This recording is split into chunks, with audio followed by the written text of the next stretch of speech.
Buenas tardes y bienvenidos una vez más a Sinergia CEFIA.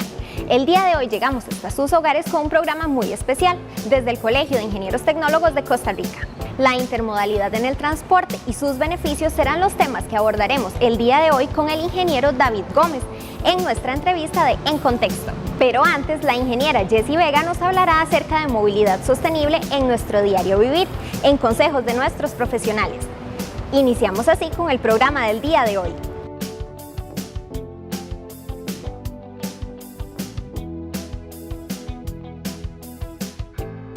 Hoy desde el Colegio de Ingenieros Tecnólogos queremos compartirles consejos prácticos para fomentar la movilidad no motorizada. Pero para poder conocer bien este concepto debemos recordar primero el concepto de movilidad sostenible, que evoca a que en nuestros desplazamientos y en nuestros modos de transporte debemos priorizar aquellos que sean más seguros, saludables y amigables con el medio ambiente. Este concepto también establece que hay una jerarquía de uso de las vías, donde se le da prioridad, en una prioridad número 1, a los peatones, seguido de los ciclistas, el transporte público, el transporte de carga y en último lugar en esa jerarquía el vehículo particular y las motocicletas. El concepto de movilidad no motorizada implica que comprendamos diferentes principios.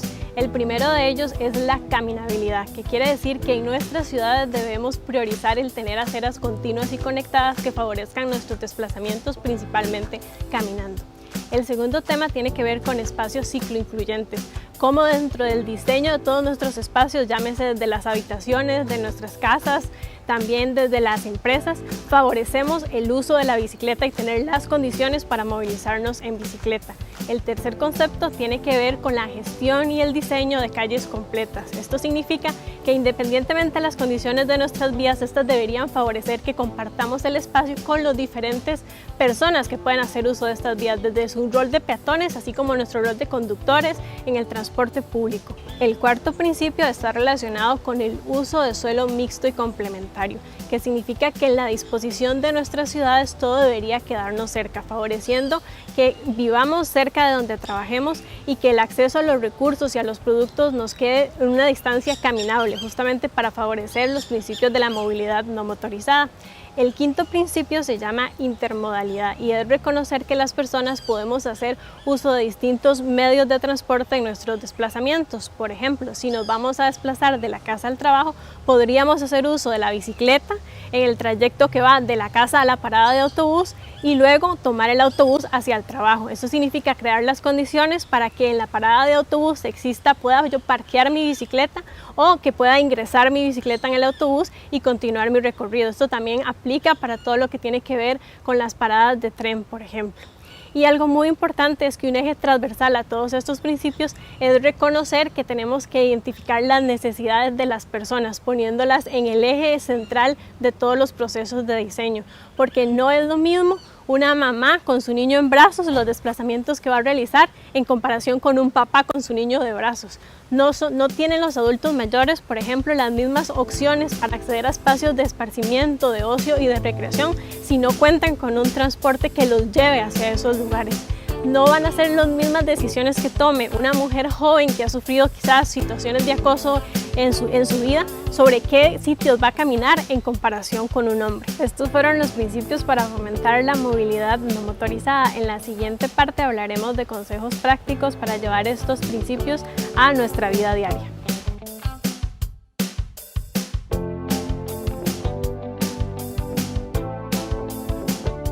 Es muy importante buscar alternativas de transporte más amigables con el ambiente. Al finalizar la entrevista En Contexto, continuaremos con estos consejos.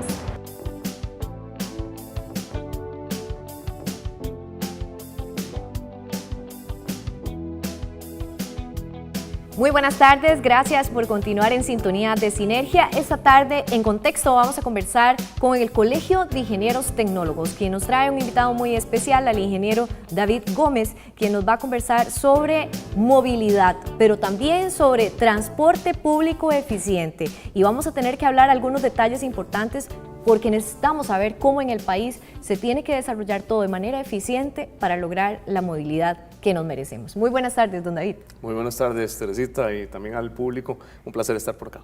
Muchas gracias, de verdad. Y sobre todo vamos a hablar de un tema que ya hemos abordado aquí en Sinergia, y es el tema de la movilidad. ¿Por qué es importante, don David? Bueno, la movilidad como concepto es muy importante porque lo que estamos buscando es hacer una transformación de paradigma. O sea, nosotros actualmente vivimos en el paradigma del transporte, en el que todo se centra alrededor de la movilidad en vehículos. Pero tenemos que pensar en la movilidad como un esquema mucho más complejo que involucra a todos los usuarios viales, y especialmente a los usuarios viales más vulnerables. Entonces, un poco eso es el tema de fondo aquí. Conversando tras bastidores, usted nos mencionaba sobre el perfil de cada usuario vial y sus necesidades. ¿Podemos abordar un poco sobre esto? ¿Qué significa que yo tengo una necesidad diferente, usted tiene una necesidad diferente, para que nos pueda explicar un poco más? Efectivamente, bueno, tal vez lo más importante es comprender que en principio todas las personas somos peatones, y a partir de eso, entonces, lo que se conoce como pirámide de movilidad y la necesidad de que las personas vean cumplidas sus necesidades como usuarios, establece que primero van los peatones, en cuanto al diseño vial y también en cuanto a la operación de las vías, porque no es suficiente decir, bueno, vamos a poner un paso peatonal para que la gente sepa dónde cruzar, sino que también hay que hacer efectivo que los peatones puedan cruzar. Entonces, en cuanto a las necesidades de los usuarios, en principio los peatones, una de sus principales necesidades es la priorización, o sea, que de verdad en el diseño y operación de las vías los prioricemos, y no solamente discursivamente, que es lo que se ha hecho hasta el momento, ¿verdad? Tenemos que tener intersecciones viales, por ejemplo, que permitan que cuando un peatón se aproxime, los demás usuarios cedan el paso para que pase primero, porque el peatón es el más vulnerable de todos los usuarios. Después de los peatones están los ciclistas, en ese mismo orden jerárquico, y los ciclistas también tienen necesidades particulares, como por ejemplo la protección a través de ciclovías. Por eso, en materia de cicloinclusión o de habilitar las vías para que las personas podamos viajar en bicicleta, es muy importante trabajar todo lo que tiene que ver con la construcción de ciclovías, porque a pesar de que las aceras en Costa Rica todavía no son suficientes o no son suficientemente buenas, por lo menos existen como concepto, pero las ciclovías todavía es algo muy nuevo, y entonces tenemos que desarrollar todo un esquema para poder saber cómo construir las vías e incluso ir derribando mitos como que, bueno, es que en Costa Rica las calles son muy angostas y no caben las ciclovías. Eso no es cierto, ¿verdad? Porque depende del diseño vial, así existen diferentes modelos de ciclovías. ¿Y de quién es responsabilidad de eso? Tal vez para Claro. poder inducirnos un poco en ese tema, porque estamos viendo esa pirámide de movilidad que usted nos mencionaba, que era 1, nosotros los peatones, y 2, los ciclistas, y porque ahora muchos justamente en esta época de pandemia han optado incluso, ¿verdad?, por tener una bicicleta, pero sí es importante que adaptemos como sociedad, ¿verdad?, también esa infraestructura necesaria para los ciclistas. Claro. ¿De quién es responsabilidad? Eso depende de la administración o de la competencia sobre las vías. Todos sabemos que en Costa Rica hay vías nacionales, que son competencia del Ministerio de Obras Públicas y Transportes, y también hay vías cantonales. Esas son, digamos, las dos divisiones administrativas de las vías. Entonces, si hay una vía que conecta 2 provincias o 2 cantones, por ejemplo, muy probablemente sea una vía nacional, y en ese tipo de vías la competencia es del MOPT. Y en ese tipo de vías también es más importante la infraestructura protegida que en otro tipo de vías, las cantonales, porque son generalmente vías de alta velocidad. Entonces, en autopistas es donde el tipo de infraestructura tiene que ser todavía más, de mayor segregación y más protección para los ciclistas. ¿Qué nota tenemos ahí, don David, escuchándonos? Lamentablemente podemos hablar de una nota muy baja, e incluso es un tema que en este momento ha generado una discusión muy importante, porque el MOP se ha dado la tarea de sancionar a los ciclistas que circulan en vías de 80 kilómetros por hora o más. Y eso, en este momento en Costa Rica hay tantas vías de 80 kilómetros por hora y cruzan tantos centros urbanos que prácticamente el MOP está imposibilitando o prohibiéndole a las personas circular en zonas donde siempre lo han hecho. Entonces eso es un gran obstáculo que tenemos que superar como país, y yo considero que lo debemos superar tomando en serio la construcción de ciclovías justamente, y que entonces el Ministerio comience a hacer la infraestructura que debe hacer si quiere tener tantas vías de 80 kilómetros por hora. ¿Qué papel juegan las municipalidades en este tema? Eso es muy importante, porque todas las vías de 80 kilómetros por hora son alimentadas de alguna u otra manera por la red vial cantonal. Entonces, para poder llegar a esas vías, las municipalidades tienen también una competencia de alimentar las vías nacionales con su red cantonal, y esa red cantonal también tiene que estar adaptada. La diferencia es que generalmente en vías cantonales las velocidades son menores, por lo tanto el modelo de infraestructura puede ser un poco más suave, por así decirlo. Es decir, ya no tenemos que hablar de ciclovías segregadas por medios duros o protecciones, barreras duras, sino también podemos hablar de carriles compartidos, zonas pacificadas, carriles pintados, cruces seguros, ese tipo de protecciones que son de menor costo, pero que son más extendidas en la red cantonal. Entonces esa parte también es muy importante porque se complementan, para que uno pueda hacer un viaje, ¿verdad?, de manera segura desde las vías cantonales y pasando por las vías nacionales también. Está muy interesante esa conversación, don David. Vamos a continuar conversando sobre ese tema tan interesante después de la pausa comercial.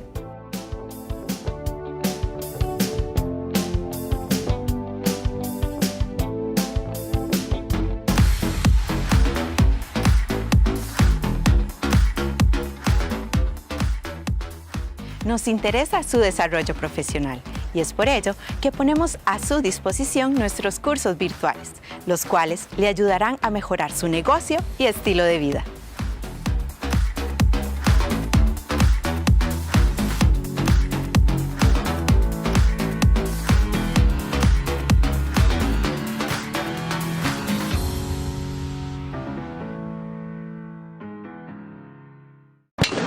El mundo no está pasando por su mejor momento. Pero eso, ya lo sabes. No te gusta, ¿verdad? Salí a cambiarlo. Salí a salvar vidas. O a conectarlas. Salí a pelear por una buena causa. A derribar fronteras. A combatir estereotipos. Salí a dar una mano porque si alguien la necesita, vas a aprender a darla. Salí a ser parte de algo. Y mejor aún si es algo que vos mismo creaste. Salí a enseñar, a formar un mejor futuro y de paso, definís el tuyo. Matriculá en la Universidad Latina de Costa Rica y salí a cambiar el mundo.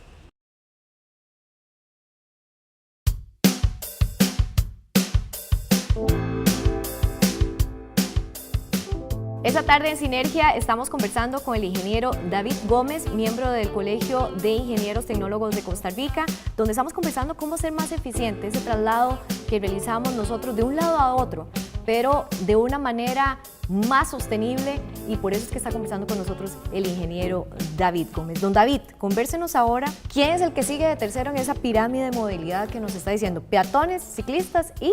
Justamente el que sigue es el transporte público. Okay. Y aquí damos un salto grande, ¿verdad? Porque si estamos hablando de usuarios vulnerables, uno podría decir, bueno, sí, peatones muy vulnerables, ciclistas bastante vulnerables, claro, pero de repente brincamos a los buses, ¿verdad? Vehículos de 10 toneladas, grandísimos, que más bien muchas veces están involucrados en accidentes que ¿verdad?, lesionan a ciclistas y a peatones, lamentablemente. Pero ¿por qué están en ese lugar prioritario también? Están ahí porque son altamente eficientes. Okay. Entonces, yo creo que nosotros como usuarios viales, y especialmente si somos choferes, estamos siempre en la obligación de cuando haya un bus, ceder el paso. Porque uno en su carro muy probablemente es una o dos personas, mientras que en el bus son 60, 50 personas, por lo tanto los autobuses siempre deberían tener prioridad. Le pongo un ejemplo de la implementación de la pirámide de movilidad en otros países. En Florida, por ejemplo, es ley estatal que cuando un autobús se dispone a salir de la bahía de espera, si tiene el direccional puesto, el carro que viene detrás tiene la obligación de frenar y dejar salir al autobús. En cuarto lugar, después de los autobuses vienen los vehículos de carga, el transporte de carga, que también está en ese lugar más bien por una cuestión de maniobrabilidad. Es decir, los vehículos de carga, como todos sabemos, son vehículos generalmente articulados, de muy alto peso, y que necesitan condiciones especiales para maniobrar. De hecho, las calles no deberían ser diseñadas para acomodarse a los vehículos de carga, porque entonces tendríamos calles, ahora sí, excesivamente anchas, con radios de giro muy, muy extensos, que más bien generarían que si están diseñadas para los vehículos de carga, los vehículos particulares circulen a muy altas velocidades y con maniobras que no van a priorizar a los usuarios más vulnerables como ciclistas y peatones. Claro. Entonces, ¿qué pasa con los vehículos de carga? Que hay que más bien acomodar la operación, ya no tanto el diseño, sino la operación de las vías para que ellos puedan ser prioritarios. Y por eso están en ese lugar, en ese cuarto lugar. Okay. Y así llegamos al quinto lugar, justamente, que es los vehículos particulares. ¿Por qué están en último lugar los vehículos particulares? Porque los carros en Costa Rica y en el mundo son los que más siniestros viales generan, más fatalidades, y también son los que más ineficientemente se mueven por la ciudad. Las presas que nosotros vivimos todos los días son mayoritariamente causadas por vehículos particulares. Y no significa que debemos deshacernos de los vehículos particulares. Yo siempre digo que mi carro que está en el garaje, es excelente para ir a la playa un fin de semana, para ir al volcán, ¿verdad? Para viajar a sitios que pues, están menos conectados por otros modos de movilidad. Pero para ir al trabajo todos los días definitivamente no es el tipo de vehículo que deberíamos utilizar. Pero ha crecido bastante nuestro la flota vehicular ha crecido en Costa Rica, enorme. ¿verdad? Sí, claro. En este momento Costa Rica tiene 1.8 vehículos por cada 100,000 habitantes, ¿verdad? O sea, es una cantidad importantísima. En Costa Rica actualmente hay más importaciones anuales de vehículos que nacimientos. O sea, ¿verdad? Son números que de verdad nos hacen pensar sobre la motorización de la sociedad. Y la motorización de la sociedad en tiempos de COVID también es un gran problema. Por eso es que hoy, más que nunca, implementar la pirámide de movilidad es una necesidad. Claro. Porque tenemos que lograr que la gente se sienta confiada de viajar en transporte público, de viajar en bicicleta, de caminar por la ciudad y dejemos de usar el carro para meternos en la presa todos los días, ¿verdad? Claro. Pero ahí la clave creo que nos incluye justamente en todo esto es que tiene que ser eficiente, ¿verdad? Pero además necesitamos esa infraestructura tan necesaria, ¿verdad? Para el país, para poder lograr que esa pirámide se cumpla en totalidad. Pero no quisiera finalizar sin que hablemos de intermodalidad. ¿Qué significa esto? Bueno, la intermodalidad es justamente esta capacidad de combinar dos modos de movilidad o más en un mismo viaje para hacerlo eficiente, justamente como bien lo señala usted. La intermodalidad es básicamente que yo pueda, por ejemplo, utilizar mi bicicleta en el primer kilómetro de mi recorrido al trabajo, después un autobús o un tren para la parte más extensa e incluso la parte donde puede haber una autopista o alguna vía rápida de por medio donde yo no puedo circular en bicicleta o no hay las condiciones para que pueda hacerlo, porque sí debería poder, y después completar el viaje de nuevo en otro modo de movilidad eficiente y urbano. Entonces, esta pirámide, si nosotros logramos combinar los diferentes usuarios o somos diferentes usuarios en un mismo día, ¿verdad? Diferentes usuarios en esa pirámide en un mismo día, vamos a tener más eficiencia en el transporte.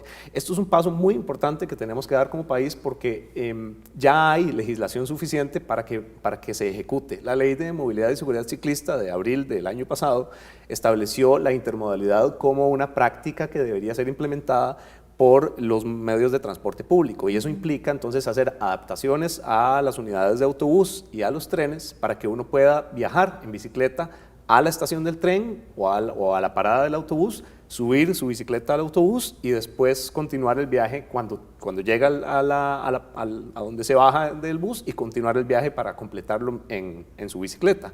Lo mismo, ¿verdad? Con el transporte motorizado, y ahí es donde justamente hablamos de que los carros son muy valiosos. Si usted vive, por ejemplo, en Virricito, en Paraíso, y quiere viajar en tren, el tren que eventualmente va a salir de Paraíso Centro, usted puede viajar en carro hasta la estación de trenes, la terminal de trenes en Paraíso, parquear su carro ahí en la modalidad Park and Ride, justamente, que es otro modelo de intermodalidad en el que usted parquea el carro en un estacionamiento seguro, ¿verdad? Donde va a estar protegido todo el día, se sube en el tren, viene a trabajar a Cartago, a San José, donde sea su trabajo, De esa manera, ojalá inclusive después de que se baja del tren pueda tomar una bicicleta pública para llegar a su trabajo. Entonces ahí, imagínense, ya fue 3 tipos de usuario en un mismo día. Fue chofer, fue usuario de transporte público y fue ciclista. Y eso es un viaje altamente eficiente. Ya no va a ser un sacrificio dejar el carro, sino que va a ser mucho más lógico decir, bueno, mejor parqueo el carro aquí, me voy en tren y llego en bici, me ahorro 45 minutos, 1 hora de viaje, ahorro dinero de parqueo en el lugar de destino, porque parquear en Paraíso debería ser más barato que parquear en San José Centro. Claro. Es parte de la lógica de los costos también. Me gustaría tal vez para ir cerrando, don David, que me diga, ¿cómo puede el ciudadano costarricense ser partícipe también de este cambio, de esa transformación que necesita nuestro país en este sentido? Lo más importante en este momento yo creo que es exigir a las autoridades el cumplimiento de la ley. Ya tenemos un marco regulatorio que lo permite y nosotros como ciudadanos y como partícipes de una democracia deberíamos estar exigiendo que se construyan ciclovías en autopistas, que se habiliten los autobuses y los trenes para intermodalidad, que haya ciclovías en los centros urbanos, que haya parqueos para poder hacer intermodalidad con mi carro, pero también a nivel ya pues de acción o llamado a la acción personal, pues también animarse a viajar en el bus, animarse a viajar en tren, si me quedas cerca mi trabajo, animarme a ir en bicicleta, combinar la caminata con la bicicleta pública, con el transporte público, en fin, o sea, empezar a explorar esa pirámide, salirme del fondo de la pirámide del carro y empezar a subir para ver qué tan arriba puedo llegar y hacer pues mi movilidad lo más eficiente posible. Claro. Bueno, don David, muchas gracias, se nos ha acabado el tiempo. Esperamos que haya sido de gran provecho para todos nuestros televidentes esta conversación que tenemos en Consejos de nuestros profesionales. Estamos ampliando el tema justamente. Muchas gracias por habernos acompañado. Un placer y gracias a ustedes por tenerme acá y ojalá que de verdad podamos aprovechar estas nuevas herramientas de movilidad. Bueno, y les invito para que continúen con más de Sinergia.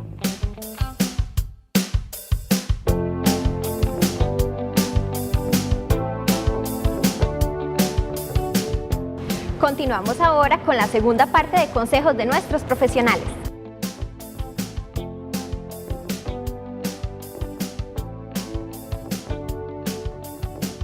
Ahora les vamos a comentar qué consejos o buenas prácticas podemos implementar en nuestra vida diaria para favorecer la movilidad no motorizada, apelando a que todas las personas tenemos diferentes recursos y también diversas responsabilidades, tanto a nivel individual como colectivo e institucional. Lo primero que debemos hacer es hacer un cambio de hábitos, que esto requiere que nosotros analicemos en una semana, por ejemplo, cuáles son los desplazamientos que hacemos, hacia dónde vamos a comprar, qué medios de transporte utilizamos. Y entonces a partir de esto definir qué trayectos los podríamos caminar más, qué trayectos podríamos utilizar la bicicleta, tal vez aumentar la frecuencia del uso de la bicicleta o caminar al menos una vez más durante la semana. Esto puede ser una muy buena práctica. Lo segundo tiene que ver con el cumplimiento de la legislación, que nos aplica desde si somos conductores, aprender a compartir el espacio de la vía y a cederle el espacio al ciclista. Si somos un ciclista, implica aprender la normativa que nos aplica, el uso de los implementos de seguridad para podernos hacernos visibles en la vía y cómo debemos comunicarnos e interaccionar con los diversos otros usuarios de la vía, llámense los conductores, para indicarles cuándo vamos a girar, por ejemplo, cuándo vamos en línea recta, cuándo tenemos que hacer las paradas, también darle prioridad justamente a los peatones en los espacios que así se requieran. Y también una parte de cumplimiento de la legislación que tenemos que hacer desde la institucionalidad, que significa normar justamente para que en el diseño de las aceras, en el diseño de nuestros espacios verdes, en el diseño de nuestros parques, en el diseño de nuestras paradas, en el diseño de todos los nodos interconectados de los diferentes medios de transporte, se promueva la movilidad no motorizada y la movilidad sostenible. Una tercera parte pasa por todo el proceso de capacitación. Cómo yo me preparo para ser un ciclista urbano, cómo aprendo cómo comunicarme en la vía e interaccionar con las demás partes de esa vía y los demás conductores. Pero también pasa por un proceso de cómo aprendo a diseñar también una muy buena acera, cómo aprendo a diseñar una parada con principios de accesibilidad universal.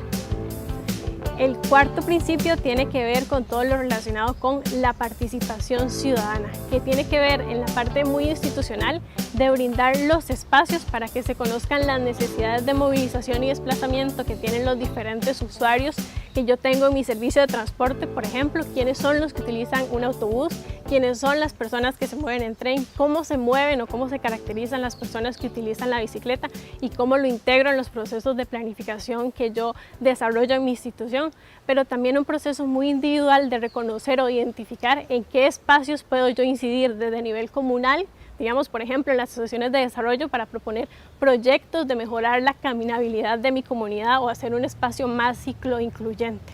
La última buena práctica está relacionada con la comunicación. Es muy importante que todos los conceptos vistos durante el programa lo traslademos a nuestras conversaciones cotidianas, con nuestra familia, con nuestro grupo del trabajo, con nuestro grupo de amigos. Necesitamos conversar sobre qué necesitamos para hacer más caminable nuestras ciudades, qué incentivos nos podrían servir para hacer un mejor uso de la bicicleta en nuestros espacios, cómo conectamos e interaccionamos con nuestro espacio y hacemos que nuestro recorridos sean más amigables, más cortos, que fomenten la movilidad no motorizada, porque un paso muy importante para hacer los cambios que se requieren en nuestro sistema de movilidad y transporte sostenible pasa por visibilizar y reconocer que tenemos diferentes necesidades. Entonces, al apropiarnos de esos requerimientos y de esas necesidades, vamos a poder incidir en tener una mejor calidad de vida y una mejor calidad de vida en nuestras ciudades y nuestros espacios urbanos.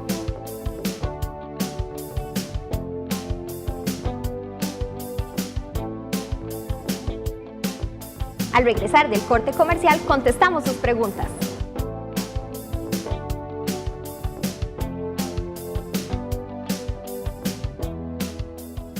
Bienvenidos a Casa Citec.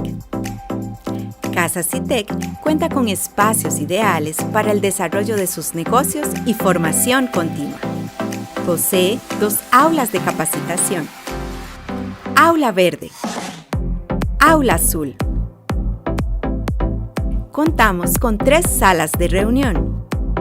Además, disponemos de espacios de coworking. Poseen facilidades para el éxito de su actividad. Casa Citec es grandes negocios, conocimiento y productividad. Contáctenos.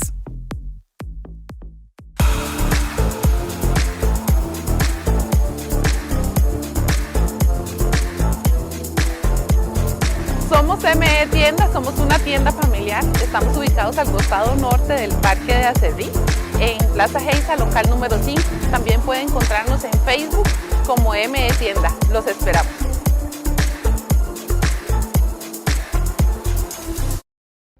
Si querés cambiar el mundo, prepárate para hacerlo.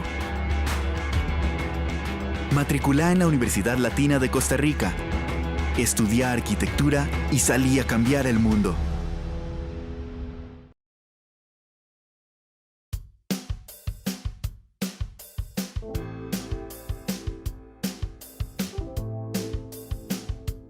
Recuerden que acá estamos para aclarar sus consultas. No duden en enviarlas al correo sinergia@cefia.cr y así contestamos sus preguntas.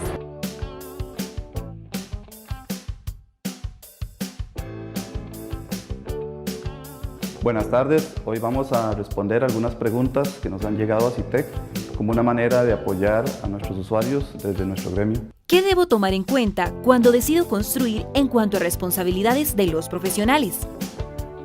Aquí lo que queremos es que el usuario tenga mucho cuidado y sepa que hay responsabilidades que se deben de mantener. Entonces habrá una que es sobre el diseño, habrá otra que es sobre la construcción y no puedo hacer cambios si no tengo la aprobación de estos profesionales. ¿Puedo pedirle al profesional que me agregue otras obras y luego vemos? No, eso depende si cuenta con un presupuesto que le permita asumir esos cambios.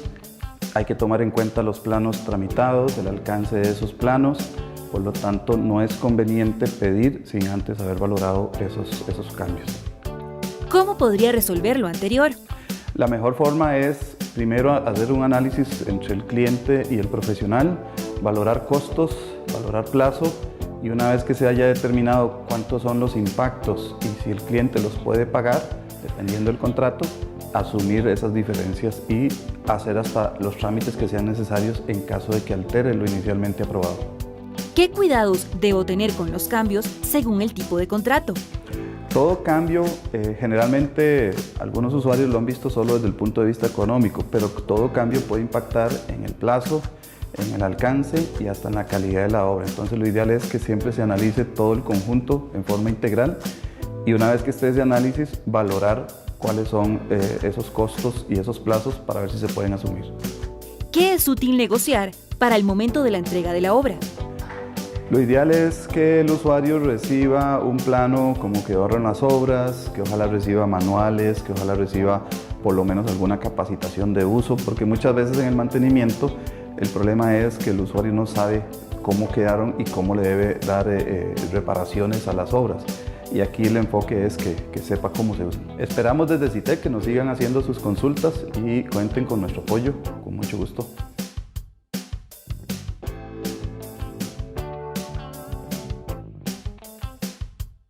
Finalizamos el programa de hoy esperando que los temas abordados hayan sido de su agrado e interés. Nos despedimos esperando encontrarnos la próxima semana en Sinergia, su programa televisivo de Ingeniería y Arquitectura.